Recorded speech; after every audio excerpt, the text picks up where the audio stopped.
However, choosing not to bring charges against anyone in that shootout, a decision drawing anger from Mayor Lori Lightfoot and some city aldermen. Alexis McAdams joining us now with the Cook County State's Attorney's new response to that criticism. Robbie, that's right. Kim Foxx responding tonight saying that she's going to continue conversations with Chicago police to see if it comes to the time when charges could be filed as they continue to gather more evidence. But the mayor and some aldermen will live tonight that charges were not filed because they say there's quite a lot of evidence in this case, including 70 shell casings they found at the scene in the city's west side, people who were arrested, and also the shooting caught on camera.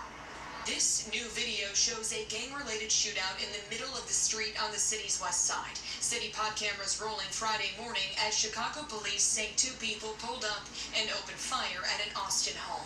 They ducked for cover as the people inside fired back. That shootout left one person dead and two others hurt.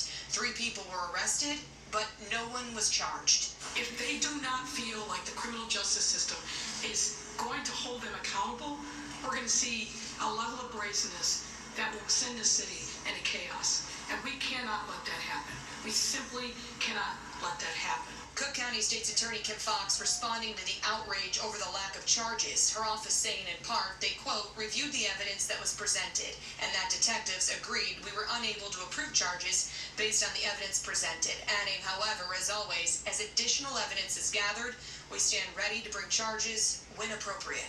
Mayor Lori Lightfoot, a former prosecutor herself, believes there is evidence to make a case. The mayor and 5 Westside aldermen sending the state's attorney's office a letter pushing her to press charges. She's got to explain to the public why, given that evidence, a pod camera right there that captured the entire thing, police officers on the scene, a uniformed squad car there, why that isn't enough. Fox's office responding to those comments, saying the facts that the mayor presented today simply are not in line with what was presented to us by CPD and not borne out by the evidence we received. The shooting happened in Alderman Taliaferro's ward. Not just a story on the 1200 block of Mason, but it's becoming a story across the city. The alderman calling this a cop-out to not prosecute a case because the shooters were so-called mutual combatants. This is case after case of folks not being held accountable for the crimes that they're committing.